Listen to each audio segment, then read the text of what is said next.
Welcome to another episode of Friends in Wonder, where each week we explore topics we believe are relevant in today's culture. If you enjoy this episode, please subscribe and share it with your friends. I'm Joe Luther. And I'm Vince Kern. Now let's explore and wonder together. Hello, everybody, and thanks for joining us on this wonderful edition of Friends in Wonder as we chug along to the end of 2022. We've got a really special show for you today, one that we put on our radar from the very day we decided to do this podcast. We're going to interview somebody who I call a master of shamanism. He may not refer himself that way because he's a humble and an amazing man, but we consider this a bit of a Christmas gift because it's such a great interview with such an amazing person. Right, Joe? Yeah, and what was great is, he's not only a great shaman, he's a great teacher, and I've had the fortune of being one of his students. My wife and I took courses with Scott in person in Hawaii as well as online. And apart from him being an expert in many things related to shamanism, he's also a great teacher, as this episode will demonstrate. All right, so I am so excited to introduce our guest, Scott Silverstone. He is the founder of Shamanic Spirit Medicine and a leader in the international shamanic teaching community, serving students and clients in dozens of countries around the world. Shamanic Spirit Medicine is a proprietary methodology for using shamanic consciousness to reprogram self-limiting beliefs. Scott emphasizes the need for balanced and effective self-care for healing arts practitioners. His mission is to help people return to our natural roles as caretakers, stewards, and healers of the web of life by normalizing shamanic consciousness as an accessible and necessary part of modern human society. A natural-born empath and healer, Scott began his study of the healing arts in 1996 while working with an energy healer and shaman in northern Arizona. Scott is a gifted healer and teacher, as well as an avid outdoor enthusiast, photographer, nature lover, animal communicator, and teacher practitioner of Chen-style Tai Chi. More information about Scott and Shamanic Spirit Medicine can be found on his website, shamanicspiritmedicine.com. Scott, it is so good to see you. It's been a while. Welcome. Thank you, Joe. Thank you, Vince. Yeah, welcome, Scott. It's a pleasure to see you today. You know, Scott, there's one other part of your bio that I find so interesting, being a former lawyer, and that's that you, I think you graduated from Duke University with an economics degree, and I know you had a pretty successful practice in finance back east at some point, didn't you? I did. You know, I was working in an international trade finance company for a number of years in New York City. I started off working in the shipping business and then moved over into trade finance. And I left the corporate world for a number of reasons. I was successful in the view of the outside in terms of financial success, but I was not happy. It was pretty miserable. And that I just say the whole ethics of the way the business was done was off. And additionally, what we were doing in terms of the company that I was working for was supplying chemical fertilizers was also off as far as how we treat the earth. And you know, but I was a young kid. I was in my early 20s when I was working there, so I didn't really know. And yeah, but your inner voice knew. My inner voice knew. And then funny enough, my inner voice felt something off, but I couldn't articulate it. And I certainly knew that some of the ethics of how business was done wasn't what I thought should be done. But when the whole part about poisoning the earth, at first I thought I was doing a good thing, helping people grow food. And then just so happened that I moved out of the city. I was actually one of the first telecommuters back in 1993, 1994. I ended up moving out of Manhattan and living 100 miles out of the city and going in twice a week, and the rest of the time just working on the phone at my home. And we were so rural, there were really no stores around us. It was about a 25-minute drive to the nearest grocery store. And fortunately for me and my life path, it ended up being a health food organic grocery store. And so I was in there one day, and I'll always remember this. And one of the guys who we were friendly with each other. I'd seen him every week for months and months. He goes, "What do you do for work exactly?" I said, "I sell fertilizers." And he looked at me like I was the devil, and, like some paragon of evil. I'm like, "What?" And then he gave me an education. At first, he was a little judgmental at first, but then he he did share with me information, because he kind of felt my energy was not defensive in that way, as much as could be in that moment. And he gave me an education about how that destroyed the topsoil and organic farming and permaculture farming. And I was like, oh, wow, I don't know if I want to do this anymore. And sure enough, within 9 months, I was done. That's awesome. That's fascinating. Yeah. And so now fast forward to what have you been doing lately? Yeah, I mean, I know that when I was out there a few years ago, you were doing a lot of healing, but then transitioning into teaching. Are you still doing both, or are you doing more of the teaching? I'm mostly teaching. My primary focus is on teaching. I actually was shown in shamanic journey work a number of years ago that I still do healing sessions as well, but my focus is on teaching, and I'm primarily doing the healing sessions on students who are in my classes or want to be in my classes. And then I'm referring to the other students who have graduated the training as well, because I can't actually keep up with the amount of need there is in the world. There's so much need for shamanic healing, for spiritual healing, and for people to come back into center and balance, that basically what I was shown in one of my journeys is, look, I can be really busy doing sessions 5 days a week if I want to.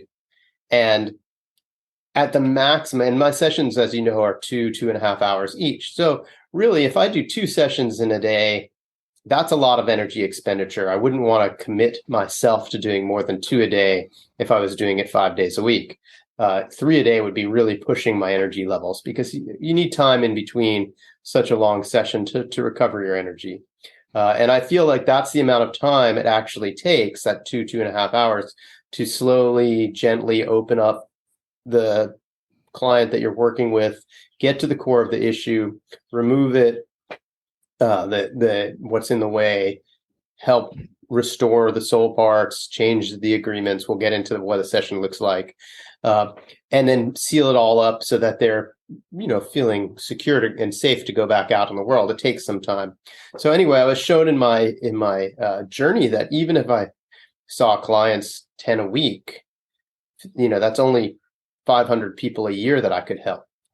Whereas if I teach, I was shown it as an image of a ripple rippling out, and then other concentric ripples coming off of that. If I teach and there's 100 people that learn from me how to do this work, wow, and they can each do even only 100 sessions a year, then we're getting 10,000.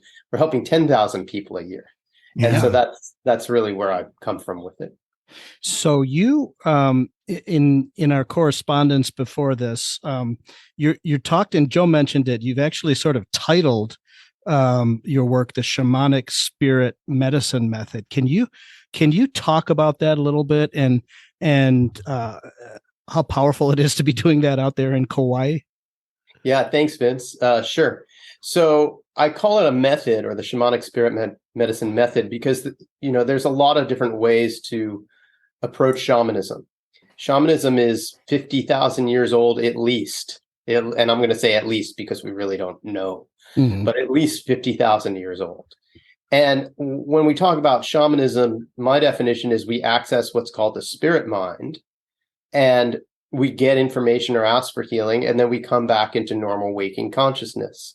So this is something that is the ability to do this is innate within each individual, period. The only reason why it's hard sometimes in modern society for people to get there is because we're so busy, and our minds, we have so much wandering mind. So if we can silence our internal dialogue and still our mind, it's pretty easy to journey, just with a little coaching. Okay. Now, there's lots of ways historically that people have entered that shamanic state of consciousness. Sometimes it's with a drum or through meditation.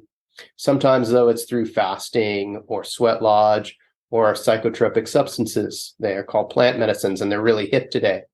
So my method doesn't use that. because for me, I want to be able to do this every day. And, it's really hard to be really high on ayahuasca and then go drive to school and pick up your kid. It usually doesn't work out very well.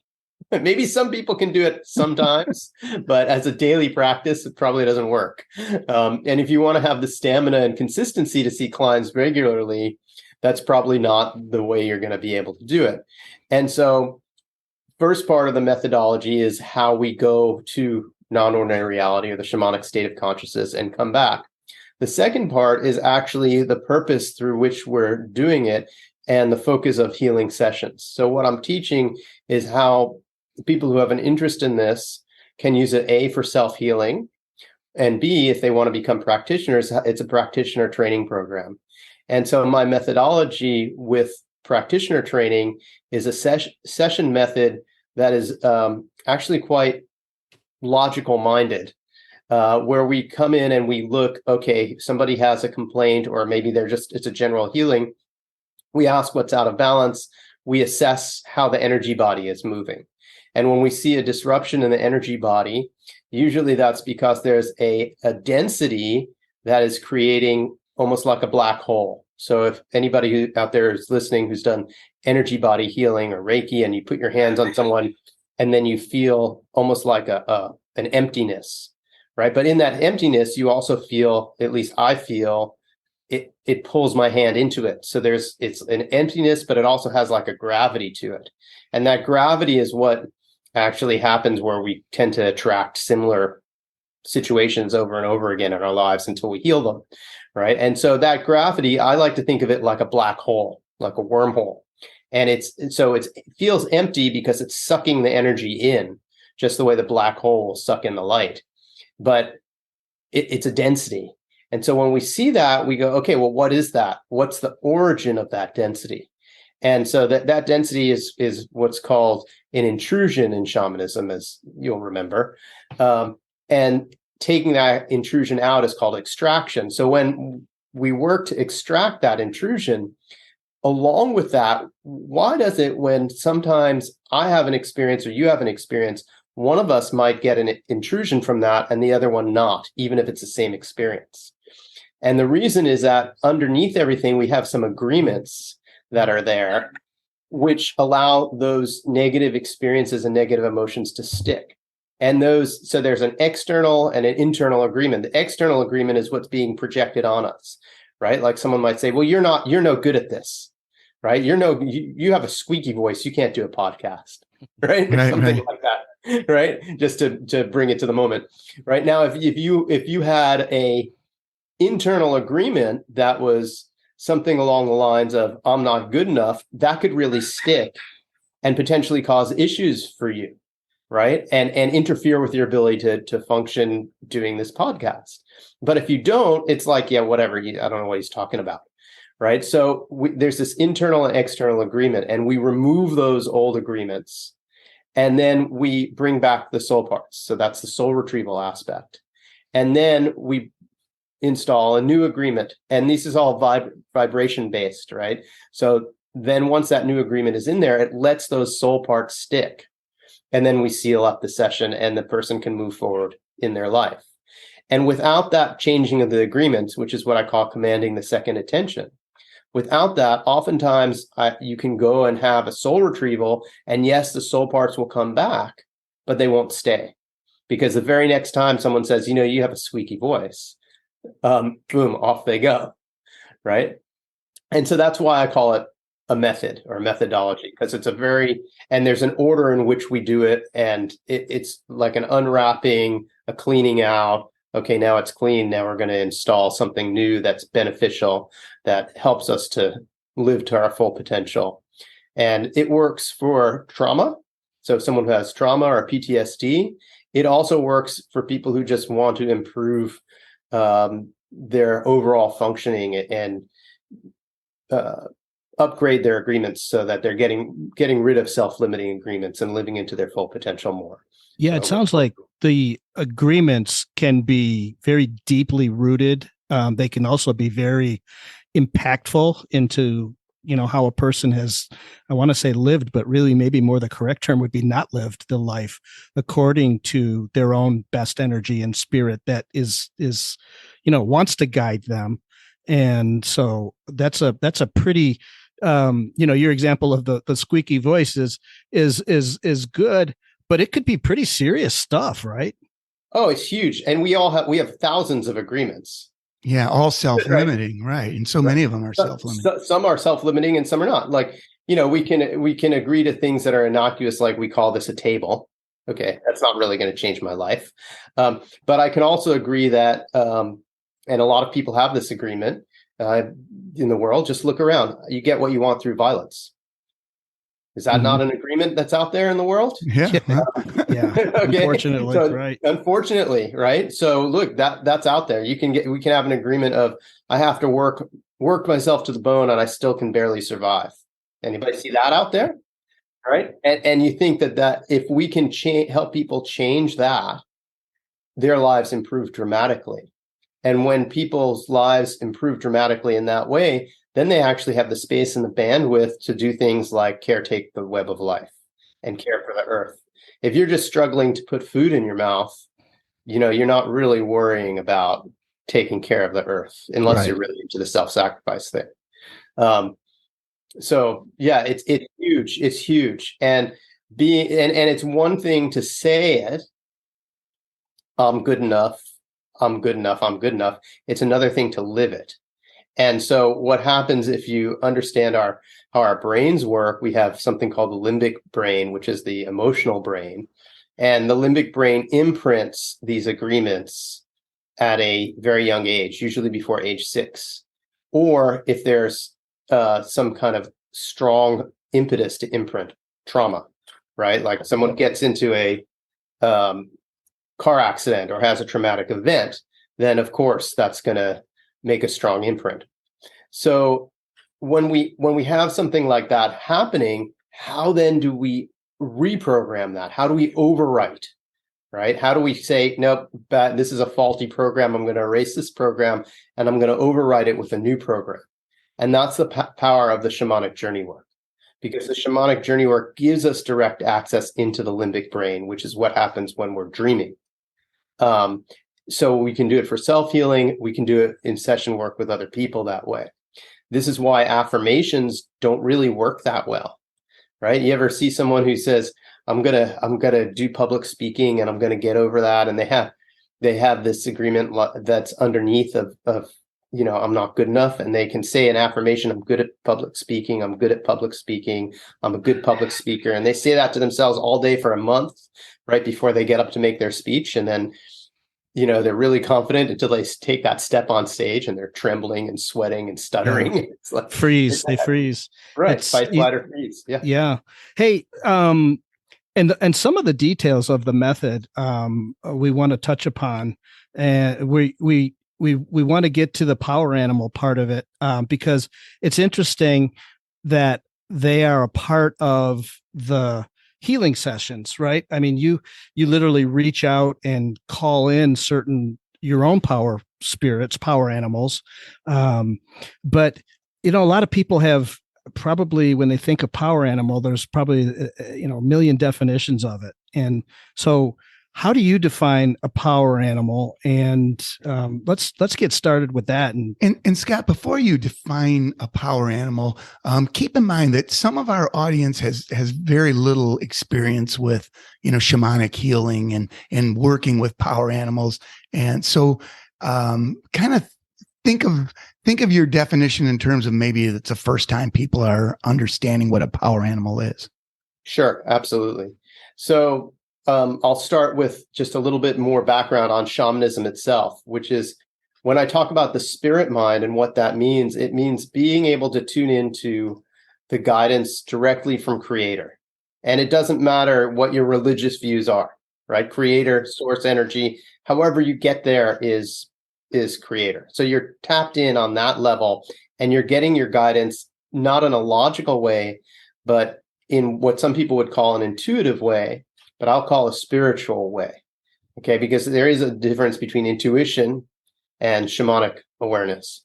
So when we tap in directly to Creator, we get this awareness, and it allows us to merge our consciousness with other aspects of the web of life.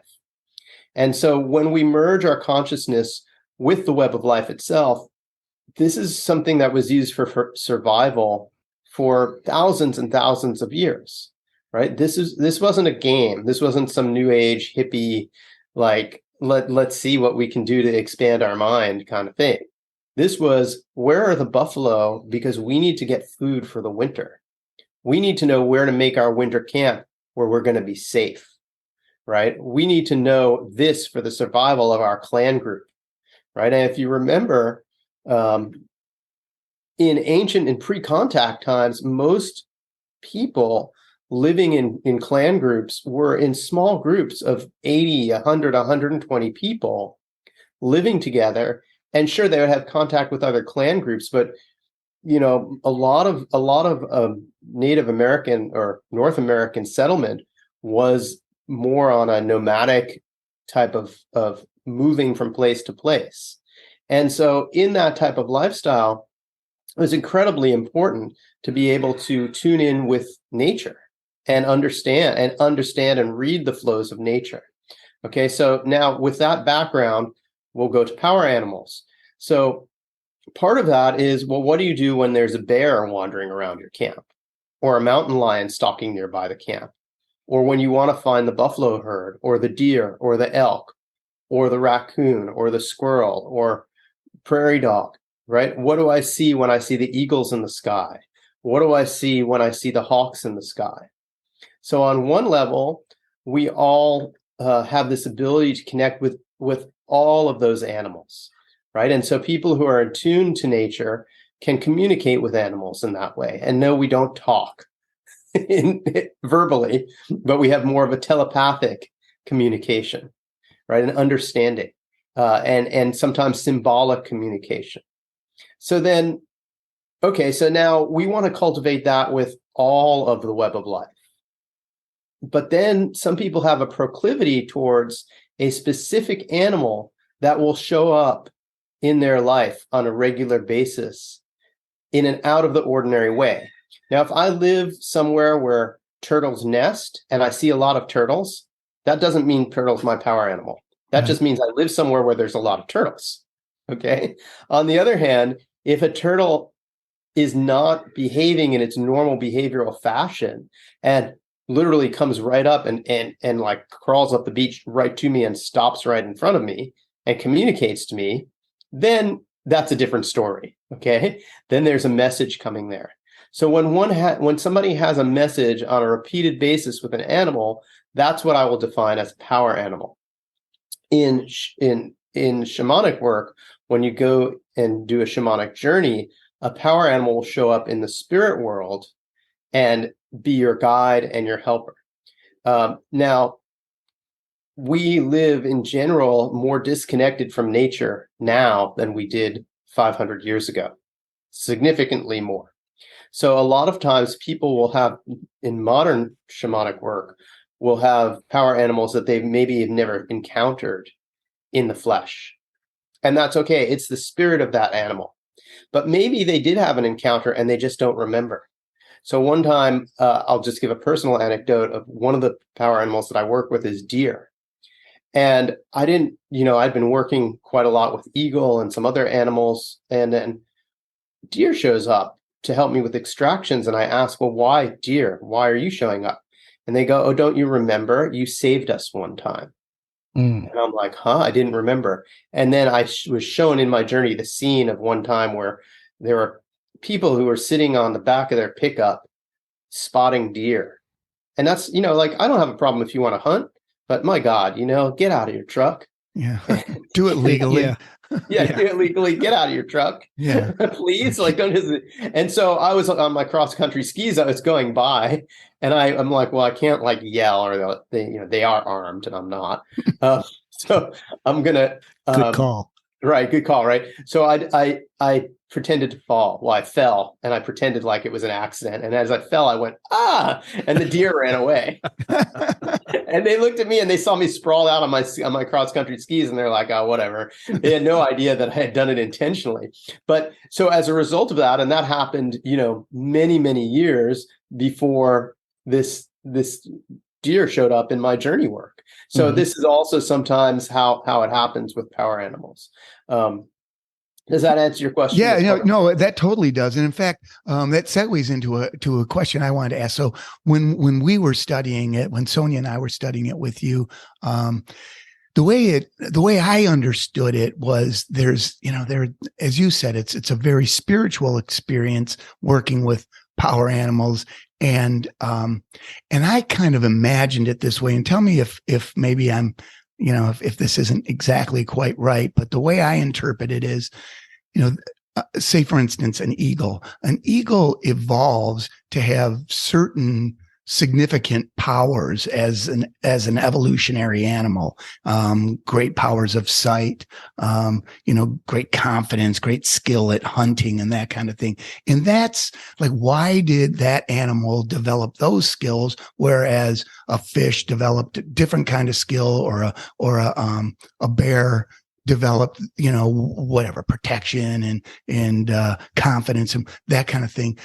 And so the reason is because those spiritual energies, those spiritual powers are out there, and these animals grabbed hold of that and evolved with those powers. And those are the powers that we as humans seek to tap into, either intentionally. Sometimes if we need it for medicine, we can go out and call that power animal in for assistance. Or like you said, sometimes it will just show up. And like, for instance, if a fox is suddenly in your backyard, you might think, that's strange. I better figure out what a fox in my backyard might mean, and try to learn, or like you say, we can journey about it. But for people who don't know how to journey yet, be aware that these events have meaning, and or if you're deficient in something, and it can be anything, it can be, a problem with family, could be a nurturing issue. Like, there could be various things that are deficient in your life that seeking the help through the power animals can help with. Is that a correct understanding of working with power animals as well? Yeah, we can definitely work with the animal spirits in that way. They are messengers when they're not within the context of their day-to-day normal activity. Yeah. And that's the important point right there, is that if it's if it's within context of normal day-to-day activity for the animal, well, it's just an animal. Right. Yeah. Right? So you have to so we have to make sure that, because that's a common mistake. Oh, yeah. I saw a hawk today. I'm like, oh, well, yeah. I mean, it's springtime and there's lots of baby birds up in the trees. Of course, you're seeing hawks. They're eating. Right? That's normal. But if if you felt that there was the connection directly with you and acting out of its normal day-to-day routine, absolutely. Then the next question is, what is the message for me? Right. What am I to learn from this experience? And the challenge, I think, in modern society, and the breakthrough for me when I was studying with you, is kind of dropping that Newtonian, that scientific brain, that measurable, everything must be measurable, and I must be able to, prove it with some sort of scientific method, and to open up more to the spiritual messaging that is there, both with the power of that animal and the experience that we're feeling from it. Well, yeah, and remember, it's both. It's both the Newtonian logical mind, scientific method, and the spiritual mind. We don't want to swing too far away and say it's only spirit, because then we get dysfunctional and out of balance. But we also don't want to be only logical material, because then we're likewise out of balance. Well, that's, I guess, what I meant, is that too much we're only, Right. Newtonian. We don't have. Absolutely. I mean, why only have one quiver in your one arrow in your quiver when you could have so many, right? Exactly. It's that balance, as we talked about when we talked about the medicine wheel, of balancing the mental and emotional, the physical and the spiritual world, and finding the center point. And from that center point, we can use whatever tools or whatever arrow, if you will, that is necessary in that moment and appropriate in that moment. And I think that there will be at some point a scientific explanation for how this all works, right? Yeah, because we know it does. Right. Well, we just know that there is a method of communication, and it happens through vibration. Right. And there's just parts of our consciousness that we don't understand yet fully as human beings.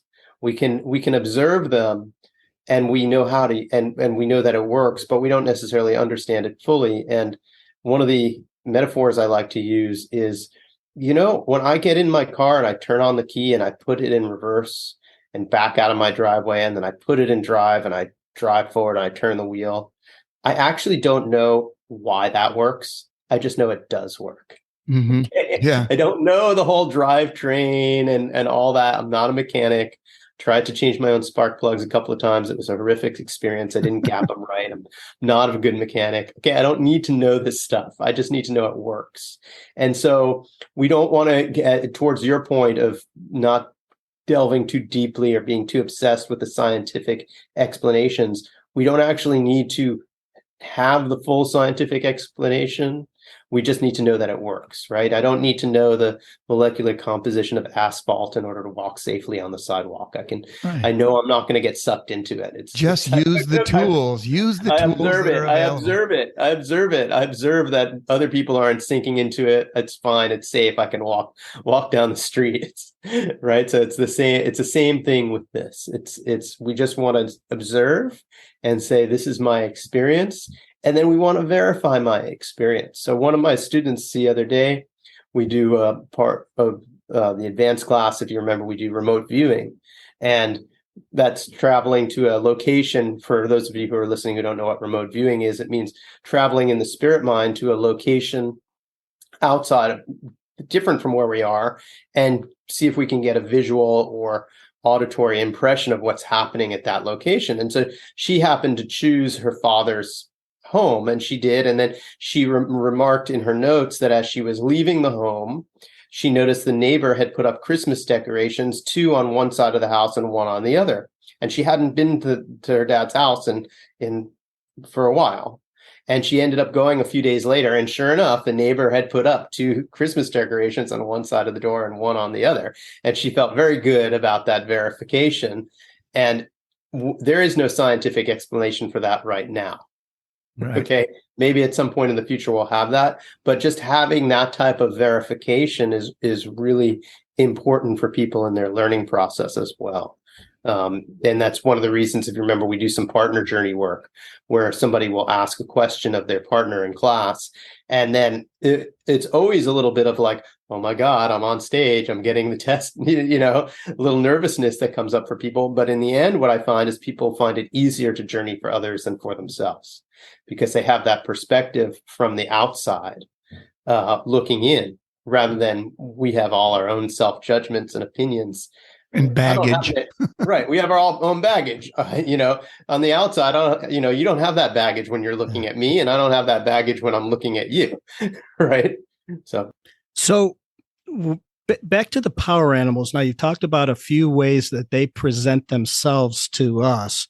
How would you say it's best for people, again, in a layperson's perspective, to connect with a spirit animal, to begin that exploration of what spirit animals might be telling us? And Joe had alluded to it earlier that they have different powers or different ways to guide us, or that they represent different things. Can you talk a little bit about how humans can connect with them without them sort of walking up and staring you right in the face and going, "Hey, I'm here for you"?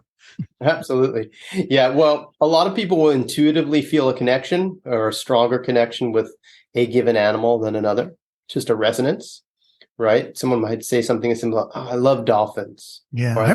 Every time I see a hummingbird, it reminds me of my grandmother or something.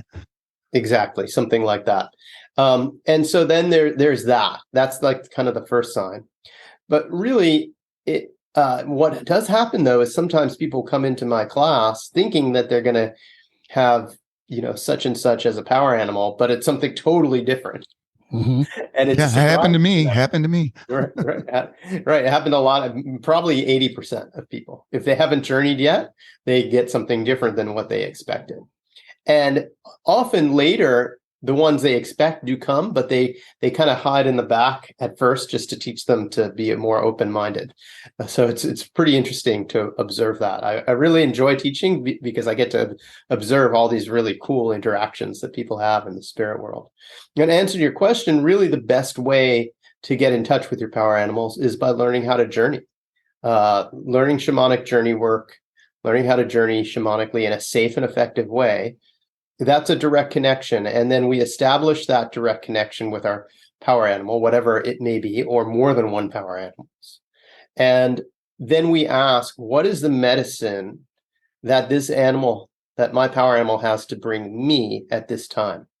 So, for example, I might be working with Eagle, and so might both of you be working with Eagle. And as you mentioned earlier, Eagle might have the vision of, might have some of the medicine of like the broad big picture view and strength and independence, but it might have different medicine for each of us individually.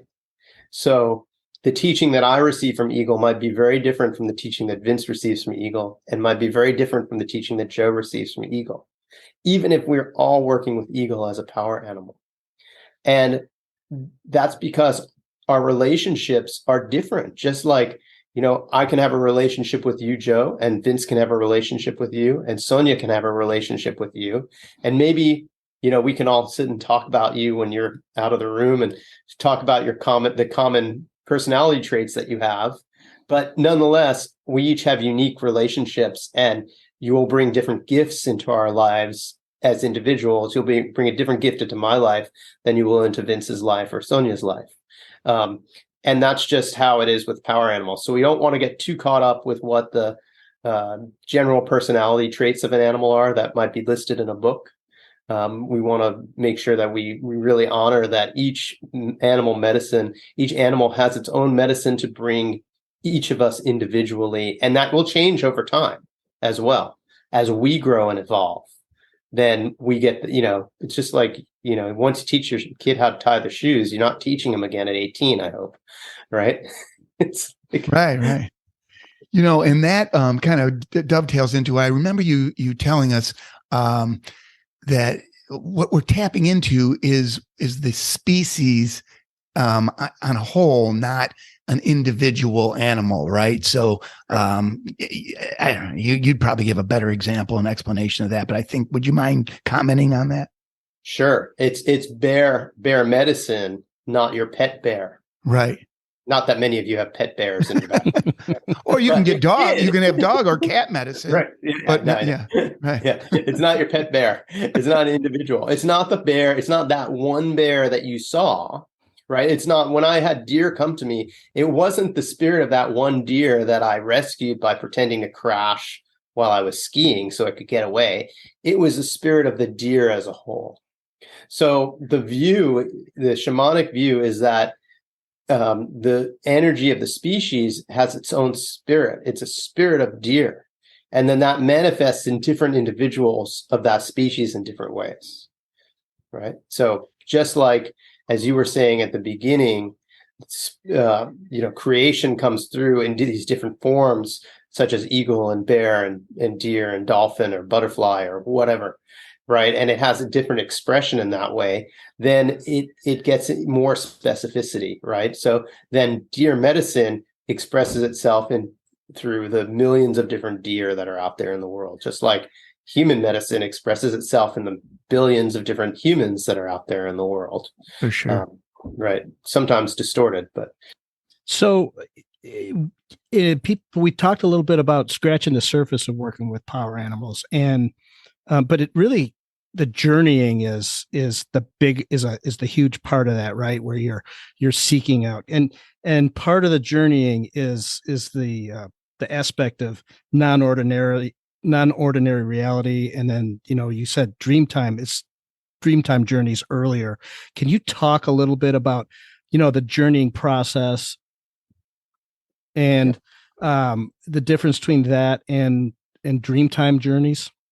Yeah. And Scott, again, the idea that there's a lot of beginners listening to this, because I can tell you when I came back from your class and Vince and I were talking about this, he taught himself to journey through some of my instruction and some of what he learned on the internet and various books. And also my son, Patrick, did the same kind of thing and delved into it. And the idea is that this is not inaccessible. Like anybody listening right now can do what we're talking about. Absolutely. And, there's a page on my website with a little bit of instruction of how to journey. And then there's a link there to a 90-minute YouTube tutorial on how to journey. And really anybody can do that. You can go to the page and check it out. I can send you the URL later to the page. I don't have it off the top of my head. And then, sorry, Vince, your question, I got a little sidetracked there. Could you just repeat your question? Yeah, no. And Joe really set it up as, you answered, anybody can work with power animals. So I guess what I was asking is, how does a person begin to learn how to journey? You mentioned you've got some links on your site, but, just for the sake of the podcast, sort of just describe what journeying is. And sure. So it's like dreaming. Okay. So if you sleep and have a dream, you can journey. It's the same part of the brain. And so basically just the way you go to sleep and you dream and you have certain experiences that exist outside of time and space, the same thing happens in a shamanic journey. We exist outside of time and space.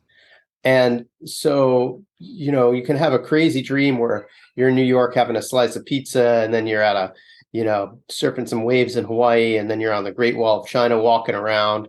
Now, if you explain that to somebody and you said, well, last night I lied down and I closed my eyes, and then I went and I ate a slice of pizza in New York, and then I was surfing this like incredible wave in Hawaii.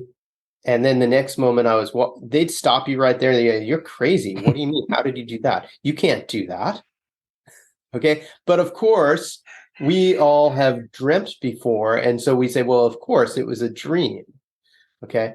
Now, the interesting thing about dreaming is if you remember and this is why it's called the dream time, shamanic work is called the dream time. Have you ever had a dream that was really intense and you woke up maybe hyperventilating or sweating, or you were just really into the experience and it felt incredibly real to you? Have you guys had that experience? Yeah. Oh, yeah. Sure. Okay. So what's happening is our brain is imprinting that experience with the exact same strength as if we were having a physical experience. It doesn't distinguish. Our brains do not distinguish between our dream experiences and our waking ordinary consciousness experiences, right? This is why so many people, you wake up from a dream and you're like, was that real? Oh no, I'm here in my bed. Oh, wow. Right. And then there's this whole thing about lucid dreaming, which we can get into in a moment. So when we embark on a shamanic journey, we're inducing that dream state voluntarily. So it's a volitional induction of the dream state. And the way I do it is with a drum, because that rhythmic, repetitive pattern can help us access that same brain state that we have as when we're dreaming and sleeping. Except the power of this is that we can do it at will at any time of the day when we're awake, and we can call ourselves back after 5 minutes, 10 minutes, 20 minutes, 15 minutes, whatever you want. Now, when we're in that state, we have the opportunity to overwrite the programming that's in our brain, in our limbic brain. Okay. And so how do we learn how to journey? It's actually very easy. We just go into that, lay down in a comfortable place, listen to the drum, and then we descend into what's called the lower world by picturing a tunnel that we go through, and then boom, we're there. Probably the most difficult part is to quiet our internal dialogue and to just accept whatever experiences arise for us. And then we have these experiences, and usually some form of an animal spirit will come to us, and that will be our power animal. well, maybe it won't be our initial power animal. Maybe it will be an animal that points us to our power animal, but we encounter our power animal there. And then our power animal, we begin to develop our relationship with our power animal. Our power animal will provide healing, will provide guidance. It will give us protection in ordinary reality. And it will also teach us how to operate in the spirit world, how to heal our spiritual and energetic body in a certain way. So that, just like a parent will teach a child how to tie their shoes, the power animal will teach us literally how to walk from day one in the spirit world. And as we do it more frequently, it goes from tying the shoes to driving a car or something like that, right? That's what's happening. And so, the things that our power animal may do for us in the beginning, we don't need them to do as we gain more and more experience, but there are other things that they teach us as we go along the way. So really, our power animals are guardians and guides and protectors. And then for me, at least, I work with some power animals for my own self-healing and my own personal growth work, and maybe with my family as protectors. But I work with other power animals when I do healing work for others. So I have certain spirit guides and power animals that I work with specifically for healing work. And that's usually I work with them when I'm working with clients. And I have others that have come to me for my own personal growth and development. And that's just personal. I'm not saying everyone does it that way. Right. It's just that's how it happens to work. It's a lot of it's experiential, right? As you go through these things. I want to bring up something that happened to me. As Joe mentioned, when I first started journeying, I was self-taught, and it worked, and I knew I was journeying. But in one of my earlier journeys, I saw something that wasn't even an animal per se. It was like it was like an eye with some hair around it, but it was still had like the eagle spirit thing going, and it was guiding me. And so I guess it kind of freaked me out for a minute, but then I had to stop and say, this is an animal spirit trying to talk to me, but it wasn't it didn't look like an animal. So I guess what I'm getting at is that I don't think people should be too freaked out if they're beginning journeyers when the eagle doesn't look exactly like an eagle, right? Well, I think you were just really close in, or the eagle was really big in comparison to you. Okay. Right? Just imagine being the size of a fly landing next to an eagle eye. Was that kind of what your perspective was? Yeah, that's pretty common. I mean, in courses, I'd say maybe one or two out of every 10 people who are in our fundamentals course, our beginner course, their first encounter with their power animal is right up close and personal. Yeah, that happened to me. Yeah, right. I was like a little flea in the hair of the wolf that came to me. And at first I thought I was like in this forest, like a Lilliputian or something. And then I realized, and then I went for a ride. So it was kind of cool, but a completely different perspective than you might have expected. So after you watch Scott's video on how to journey, just don't be too freaked out if it's not quite exactly what you expected, right? Right. So you might get that really close up perspective, and I remember that, Joe, and I also remember some people are just saying, "All I feel is fur. All I feel is fur." Right. And then someone else, I don't know if it was in your class, I saw this gigantic eye, and it was like 2 days of just seeing an eye, and they were starting to get a little tripped out, and then they backed up, and I said, well, why don't you just ask them to show you, to present themselves in a form that you can recognize?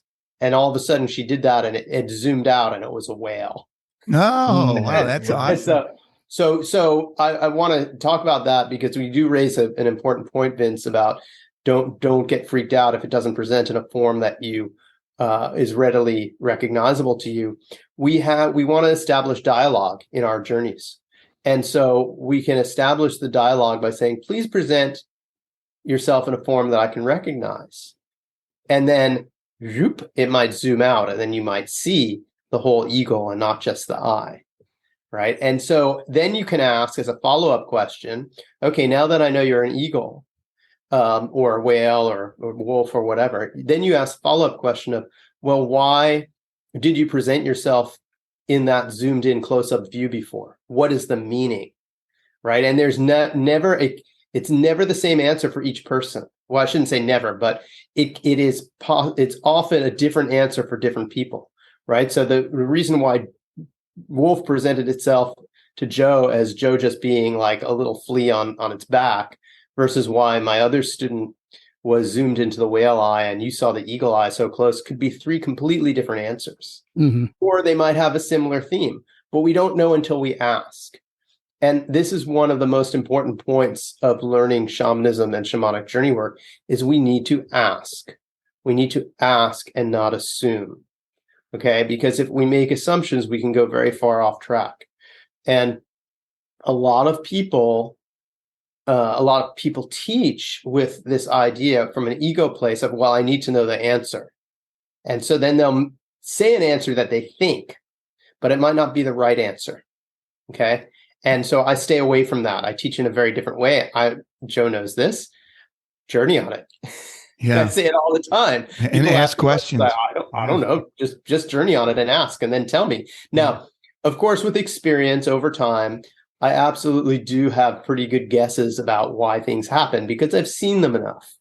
But the point for me is to teach each individual this process of going in and asking questions and developing the spiritual dialogue and getting the more detail. Because, just because you go out and you see a bunch of visions doesn't actually make it that important until you understand the meaning behind the vision, right? There's a beautiful scene in one of Carlos Castaneda's books in which he's flying and he sees all this stuff and he comes back and he's so excited. He tells Don Juan, "Oh, I flew. And he goes, "Well, what did you learn?" He goes, "I don't know. I just flew." He goes, "You idiot. You wasted the whole experience. You didn't learn anything. Right. Anybody can fly."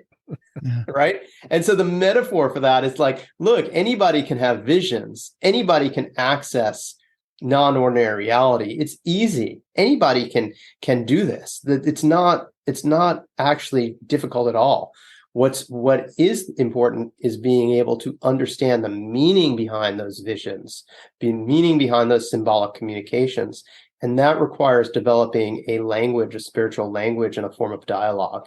And that's a big part of what I teach is how do we appropriately develop that dialogue so when we have these experiences, intuitive experiences or shamanic experiences, they become usable, understandable, and something we can ground into ordinary day-to-day reality. And that applies not just to shamanic journey work, but to other people who are energetically sensitive and are having intuitive experiences without journeying. There's a lot of people who see spirits, get information, have communication without journeying, and it's not always helpful, right? Like, I don't really want to know what's going on in the life of the person behind the checkout counter when I'm at the grocery store. I just want to buy my groceries. Mm-hmm. It's not my business, okay? It's an invasion of privacy if I scan them, okay? So I don't. But I also, when I was younger, that information would just jump in to me without me asking. And so I had to learn how to turn it off and set up that proper boundary. So that's a big part of what I teach. People think, oh, you teach shamanism, you just teach people how to get way out of their bodies. It's like, no, actually, I teach people how to get into their bodies and make use of that intuitive spirit mind awareness that comes in. Yeah. And in power animals, obviously we can only cover so much in one episode, and power animals is just one of the many aspects of shamanic work and shamanic healing.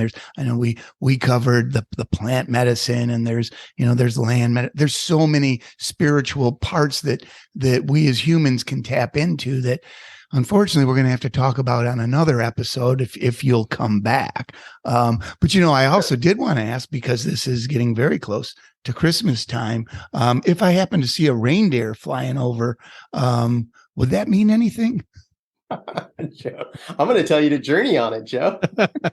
Well, I mean, what if I saw a red suited guy behind the reindeer?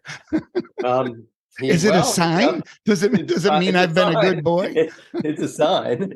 Maybe you had too much grog or something. But yeah, reindeer is actually a relative of caribou. Oh yeah, which is one of the power and so caribou would have its medicine. Reindeer will have its medicine. I actually have a couple of students in Scandinavia, and one of them did get reindeer as a power animal. But, again, like any other power animal, it's going to have a unique medicine to each individual. And that's really the big takeaway when we talk about power animals, is that each individual has their own relationship, right? And we want to make sure that we don't go into these generalities of like, oh, you have a bear power animal, so you must be a big, strong person that likes to eat salmon. No, not necessarily. Not necessarily. Bear might be teaching you about hibernation, Right. and rest. Okay. Totally different. Now, bear might be teaching you about boundaries too, but there's a boundary about, I'm going to hibernate and rest. And I don't, and bears are often misunderstood, right? They're not usually that aggressive unless they're starving or threatened.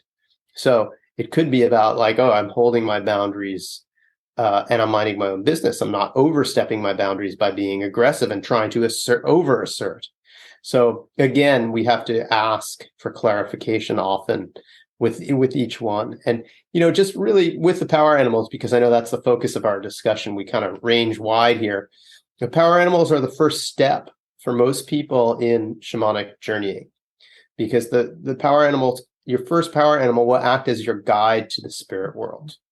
And when I mean acting as a guide to the spirit world, is they're going to help us know how to navigate there. They're going to protect us. They're going to help us heal. They're going to help us help others to heal. They're going to give us guidance. Okay. And as we become more and more adept, we're not going to need to call on them as frequently. Just like your adult children don't need to call you up for certain things that they needed to call you up for when they were 12 or 13 or 15 or 17 years old, right? So it's part of our healthy maturing as shaman, is that, but we still maintain that relationship. Okay. But as a beginner, we're just, very, very basic things of how to protect my energy body, how to have, what do I need to do in my next step for my career? Or should I, is it in right relationship for me to, further my relationship with this person, right? A young person who's thinking about whether they want to stay involved with someone romantically or not, right? These are the types of things that as we mature, well, we're already married and, we know we're in the relationships are solid, our careers are solid, but it evolves and we continue to get more and more guidance, and we know how to maintain our healthy energetic boundaries at that point in our life. But there are other ways in which we're growing, right? Health practices. So just know that the power animals are there. They're still our primary guide, our primary guardians, and often will introduce us to additional spiritual helpers along the way. So, Scott, does that indicate that people have power animals looking out for them, whether they've connected to them in journeys or not? For instance, when you're younger, you have these power animals that are sort of watching you grow and develop, and maybe it's, and the person says, well, I didn't notice anything different, but they were there, right? Yes. I mean, that in the shamanic cosmology, that's an absolute yes. And power animal loss is actually considered a very serious condition, much more so than soul loss. So soul loss is kind of common, right? Whenever we suffer trauma and a part of our spirit dissociates, that's defined as soul loss within the context of shamanism. Power animal loss, though, if someone is defined as your power animal has left and no other one has come to replace it. So power animals are actually in the shamanic cosmology, they are our protectors, whether we're in conscious communication with them or not. And lots of little kids will be like, oh yeah, I'm talking to my invisible friend. They're talking to their power animals. Mm-hmm. Okay, right? They're open, they can see that. But even if they don't, even if they never say that, or even if they never experience it, the power animal's still there. It's what you could say is that undefined protecting force of luck, right? When things go your way, right? That thing of like, I was about to step out on the street And then my intuition said no, and I stepped back, and boom, this bus went right by in front of me. I could have gotten splattered. Mhm. Okay. Right. That whatever that is, that guiding force, that is considered to be power animals, as well as our connection with Creator. Right. If that is gone, okay, then the personal power of the person is gone as well. Right. So when I talk about personal power, I'm not talking about wealth and influence. I'm talking about the ability to navigate the world in a safe and effective way. Right. And so someone who's completely devoid of personal power, they're always getting picked on. They're always down on their luck. They win the lottery, but then they find out that they owe back taxes for twice the amount of the lottery. Right. No matter what happens, they'll take a good situation and turn it bad, not through their own fault, but just through, it seems like fate. It seems like they're star-crossed all the time. That is power animal loss.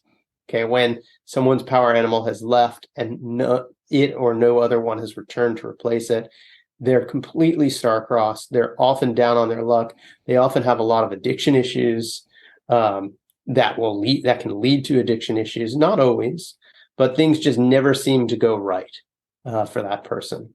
If it's a 50-50 chance, it's definitely going against them, right? That's the power animal loss. And someone who's in their power, a 50-50 chance, well, they may not get it 100% of the time, but it seems like they always feel like they're going to be lucky that day.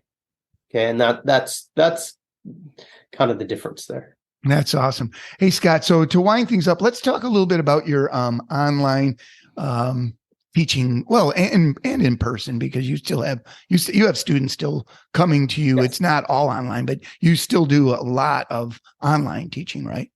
Right. So if anybody's interested in learning more about this, they could take an introductory class with you.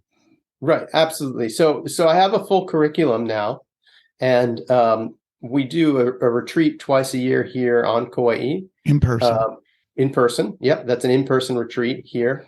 The first 3 days of that is a course called Cultivating the Energy Body, which is about how we're able to bring our energy body into wholeness, ground ourselves, connect to Creator, really help us anchor in our energetic awareness and our life force energy.